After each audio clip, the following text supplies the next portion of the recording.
Welcome back to Making a Murder My Journal, and today I hope I have my mic fixed.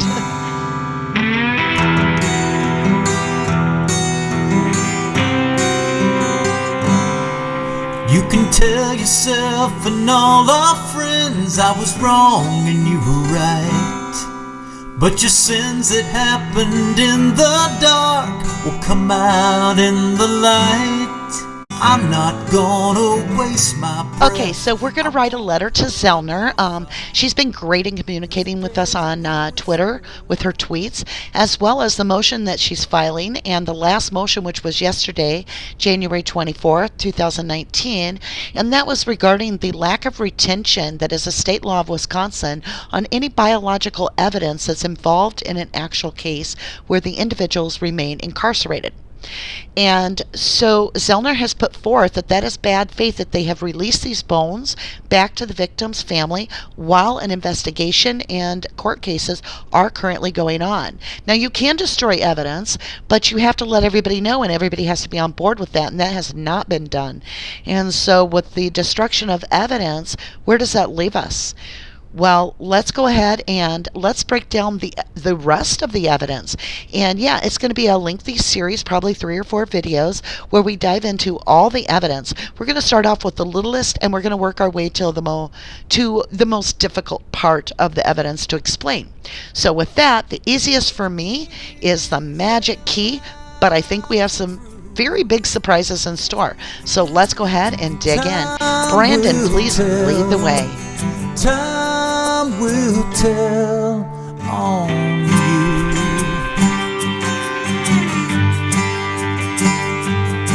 No one may ever say a thing, but surely as the seasons change, you feel like every finger points at you 'cause you're to blame.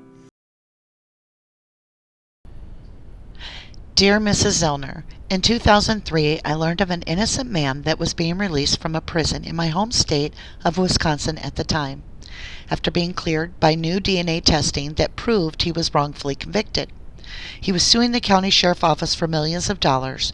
I have followed this case ever since and have a broad understanding of details beyond the murder of the innocent victim in 2005. In my everyday life, I am a mom, have a simple job and a simple life, but I'm very passionate in finding the answers and helping promote your ongoing fight for a retrial for Stephen Avery, as well as supporting Brendan in hopes to break the state of Wisconsin's case against both men. Every human has a right for a fair trial, and that human right has been denied on both counts. I offer this series of letters that I share with you and others in the form of my videos as part of my contribution to help public awareness or correct the false information fed by fake news since the beginning of this case. The media was used to frame both men in 2007 trial by tainting the minds of the public and jury members before they were even chosen with misleading information. I and many others dedicate our time and efforts in hopes that we may bring some bit of helpful information to light to promote your success. Thank you for your time and all that you do. May the truth be revealed through your work, and the courts respect the rights of these two humans and grant a fair retrial. Yours truly, R.D. The most important piece of evidence, in my opinion, is the key, because it actually is tied to the suspect's home. And so it's worth really digging into thoroughly to understand this. Now, before we switch over and do the bullet points, I want to point out it isn't that it's the valet key that bothers me the most. And it also is not the fact that it's laying in a place where it doesn't appear like it could have come from the cabinet. What bothers me the most is the conflict of interest, because it simply implies that their involvement in the case promotes the idea that they have an invested interest in the outcome of the case due to the fact that it involves their employers as well as themselves. So they weren't there in 1985, Lincoln Colburn. Lincoln Colburn did not start till much later. However, they just got done doing depositions in this case just weeks prior, due to the fact that they were the communication issue. The ball got dropped in their court. And so to say that they're not functioning under a conflict of interest is a big issue for me. They should have recused themselves and saved us a lot of headache rather than challenging the conflict of interest, which gives you or assigns you let's just explain it like, even if you're not guilty, you're going to have a motive, and therefore you become a natural suspect, for lack of better words. So let's dig in. All right, so we have actual channel news 2 here, and during the interview, we capture something. And according to Zellner's motion filed, now this would have been a previous motion, not yesterday's, news media crews filmed the interior of the house Ms. Halbach shared with Mr. Blodorn on November 4th, 2005. While interviewing Mr. Blodorn in the kitchen, news media filmed what appeared to be the RAV4 valet key in a blue lanyard, which was near the kitchen sink. So let's take a minute there. Let's stop there. Look at the very well lit one on the left. You see the deep green towel. Now switch over. Where that would be on the right, you can see to the right of that. Go ahead and enlarge that if you can. Does that not look like the RAV key with the lanyard? I have to agree with Zellner. That is somebody's RAV key, or I shouldn't say RAV. It is somebody's lanyard and a key. So, this is the day before they find the car on the 5th. So I've taken a few notes for us throughout the journal, and here are my footnotes, if you will. Mr. Blodorn does not look up to the camera but a few seconds through the entire interview. And he doesn't appear camera shy. So look on the right, you guys. There's no issue taking pictures. I go on to make a note about this. I've picked up a few tips on how to read body language from Special Agent Fassbender and Detective Weigert. They both claim that Brendan's body language of looking down suggested that he was expressing guilt. I want to talk a little bit about that. So when you actually study body language, even as an armchair sleuth, you learn that means that this is something different that they're doing. It's new to them, that they're looking down during their statement. However, if they had researched Brendan and gotten to know him, it has been quoted many times by his family and schoolmates and friends that he always looked down. And you do find that is prevalent with children that have learning disabilities because of their insecurities. So when you're dealing with youth and you're dealing with this sensitive of a topic, I would have thought that they would have had better training. So let's look into a later time who trained them and how much experience they had before they interviewed Brendan to pick up on actual clues rather than draw their own conclusions and assumptions. Let's go ahead and get back to the key. Calumet County's Deputy Daniel Karcharski testimony. The officer testified to the investigation being solid, but he admitted that he was not around when Detective James Link found Halbach's key in Avery's room after previous searches didn't turn them up. He believed the keys fell from a bookcase onto the floor and somehow underneath a pair of slippers. So I made my first quote, which I'll share with you. The fact that the key is found after several searches in the suspect's trailer's home is not what made me think the key was planted. It is the conflict of interest that provides them a motive. RD. The reason that I feel the key is planted is because the two individuals that found the key had just given their own depositions for $36 million civil lawsuit against their employer. Conflict of interest would imply that they have a vested interest in the outcome of the situation presented. To be fair, the conflict of interest provides them a motive, whether they personally have one or not, which is to protect their own reputation, restore the balance in their favor, and protect their own financial security working for their home county. It's complicated that they didn't recuse themselves because of that, and them being the ones to find the key itself. We have to look at that and say, is that the poison apple in the situation where the key is what connects the suspect right to the victim within his own home? When the key was found, Deputy Andrew Colborne was quoted saying, "I knew at the same time that the key was a very important piece of evidence. Why would he assume at the home of a salvage yard full of vehicles that a spare key would have been associated at all with the current circumstance?" Key evidence comparison. The victim traveled for a living and would spend much of her day driving with her photography business.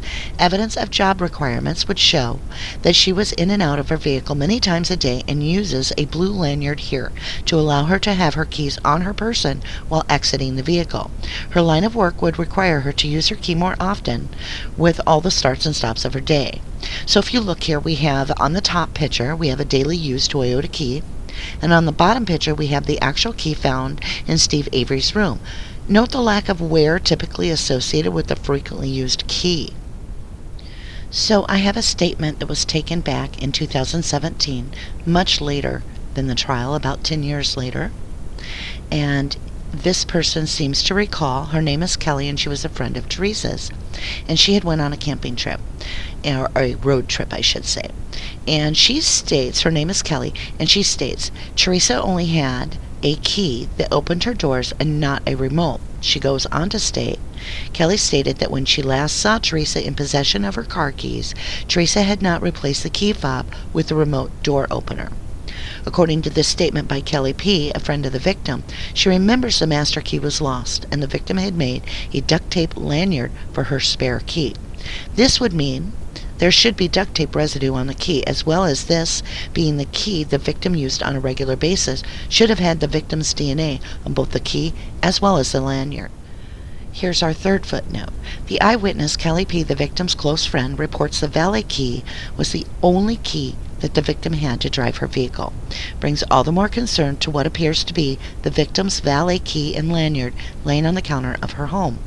How would the victim be using the key the same time she was murdered, and then it be returned to her home? Did the killer have access to her home? Did the victim make it home? So let's go ahead and talk about the DNA evidence on the key itself. Zellner's expert Dr. Reich on key evidence. DNA expert Dr. Reich conducted experiments demonstrating Stephen holding a sub-key even after 12 minutes deposited 10 times less DNA on the exemplar sub-key than what the Wisconsin State Crime Lab detected recovered from Mr. Avery's bedroom. So let's stop there a minute. In other words, Stephen held on to that key for 12 minutes straight and was unable to deposit anything close to the strong DNA result from the crime lab. And therefore, we're not able to duplicate the evidence in any way that the state crime lab stood on. And we're going to talk about what type of DNA is on this key as well. New scientific testing was performed on the exemplar subkey to determine source of DNA. Dr. Reich eliminated skin cells rubbed from the slippers identical to the ones photographed in Mr. Avery's bedroom as a source of DNA after it was not comparable to the quantity detected by Mrs. Culhane on the key. However, according to Zellner, Stephen's toothbrush was taken by law enforcement and suspiciously was never logged into evidence. Post-conviction DNA experiments have shown that rubbing a toothbrush on the exemplar subkey would produce a comparable quantity of DNA. So let's take a minute. You can see here where the evidentiary picture does show the toothbrush. However, it's gone and then it's not logged into the evidence files. Dr. Carl Reich, forensic DNA consultant, stated, "You can't test for sweat." He also explained that in the world of forensics, there are only 4 bodily fluids you can test for: blood, saliva, semen, and urine. The state crime lab had stated it was sweat on the valet key, so this would stand to reason that saliva would most likely be the source for the suspect's DNA. Unable to justify the means, the famous sweat DNA was most likely contrived to obscure the unjustifiable saliva on the key. Yeah, who's going to spit on the key? Or put it in their mouth? And let's not forget this fabulous little note. This will be our 4th footnote, and this actually comes from years ago. We did discover that there was more than one key. In this photograph of the victim, you can see, we've blown it up, but you can clearly see she is holding some sort of a white lanyard and 2 keys at least. Noted in the photo above is the evidence of the victim having 2 keys on a white lanyard in her hand while in front of her vehicle along with her work camera and wearing work attire. Is this the duct tape lanyard that Kelly P. was referring to? Mrs. Zellner has brought up a great question. Why would Stephen keep the key? In one of her previous motions, point 146, she states, despite multiple prior entries into Mr. Avery's trailer, Ms. Halbach's Toyota RAV4 key was not discovered until November 8, 2005.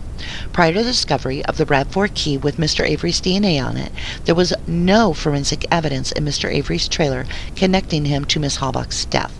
Mr. Kratz contended that Mr. Avery kept the key so that he could move the RAV4 to crush it. However, Mr. Avery would not have had to use a key to crush the RAV4 because a front loader would have picked up the vehicle and placed it in the crusher without starting the engine. Trial defense counsel failed to learn this simple but important fact by interviewing Mr. Avery or any of his family members on this issue. So let's stop there a minute. Yes, they have a front loader, including the fact that they were asking to sell it. Mrs. Zellner goes on in a previous motion, on 37, to say, Mr. Kratz argued that even if the key was planted, as trial defense counsel claimed, the jury should, quote, set the key aside, because there is enough other evidence of Mr. Avery's guilt, and that the key in the big picture, in the big scheme of things here, means very little. But yet, then he followed it up, stating, in point 38 Zellner makes, Mr. Kratz argued, quote, the last person to hold that key other than Teresa Halbach is the person who killed her. So let's stop there a minute. So obviously the key is important if the killer's the last person to hold it. And so if we're looking at a situation to where that key is planted, Kratz himself is implying that the person that planted the key killed Miss Halbach. So I wanted to do this summary here. It's our key evidence points and just kind of wrap our mind around the situation, and we'll discuss each point. Appears victim's valet key is laying on the victim's kitchen counter with Mr. Helligas and Mr. Blodorn. So yes, both individuals are staying currently during this time frame at the victim's house, and it does appear we have a valet key on a short lanyard, and that is what we found that was the victim's in this case. Calumet deputy left the room. The Manitowoc County Sheriff's Office, Link and Colborne, found the victim's valet key on November 8th after experts have already searched many times. So let's think about that for a minute. Like I said, even if the valet key isn't suspicious that it is the only key, we still have the conflict of interest, which is a poison apple in sense. It predisposes them to a guilty scenario to draw suspicions toward them. And that's why you would recuse yourself from this entire event. However, that you didn't, it does provide us with a suspicious motive because you have an invested interest in the outcome of the case. And no, they weren't involved in the first original case in 1985. They came on board much later. However, they were very aware of the Avery case, as well as the fact that during that time, they're the ones that went through the whole deposition for dropping the ball in the communication. And so they're directly involved in this case. And if they're willing to plant a key, if that is true, if they planted a key, then at what point do they decide what line they won't cross? It's kind of like a lie that builds on a lie that builds on a lie. And so we go from there. Number 3, the valet key fell from a cabinet under a pair of slippers while everything remained balanced on the cabinet. I do know that Mrs. Zellner has put a challenge out there because it just can't have happened the way that it's being reported. Toothbrush used to match the reported state crime lab level of DNA. Toothbrush missing from evidence. Okay, so we don't have the suspect's toothbrush. However, the only way we're able to reproduce the findings that the state crime lab have with that level of amount of quantity of DNA is by using a toothbrush. We also know that there is no sweat DNA, that we can only test for saliva and so forth. So it would make sense that it's not urine, that it would possibly be saliva. Number 5, suspect would not need a key. Front loader used to move cars at salvage yard. Yes, Stephen, as well as Earl, Chuck, and Mama Avery and Papa Avery have all made claims, all together unanimously that they were trying to sell that front loader, and that would have been Teresa's last appointment down in the quarry. And so with that being said, it's interesting that he would have even kept the key. There would have been no point, and let alone to put it in his bedroom, knowing that the police are investigating. The key wasn't found to the 8th. The car had already been found on the 5th. Prior to that, he knew, because the police had already been to his home investigating and asking questions, that he was suspect. He was getting nervous as it was. If he was a killer, at that point, that would have been the first thing I would have thought that he would do. That was a little reminder I kind of set up to let me know when we're getting long on time. So we're going to wrap this up real quick. The RAV4 key, only evidence that linked victim to the suspect's trailer. State prosecutors stated, if the key was planted, it means very little, and encouraged jury to set key aside. State prosecutor stated, last person other than Teresa Halbach to touch a key was a person who killed her. So you guys, thank you so much for watching. If you enjoyed the video, please do hit that like button. I enjoy your comments very much. They brighten my day. I hope we have the volume fixed. And if you subscribe, that helps me to be able to let you know when a new video comes out. If you want immediate notification, hit that bell. So you guys, if you didn't do the crime, you shouldn't set the time. Also, if you're interested, we have a Rubberducky RDRU Chatterbox chat channel, and I will leave the link below. It is a Discord channel, and it'll allow you to chat it up with us. So everybody's welcome to join that. And the monster gonna talk until the years yell out the truth. And time will tell. Time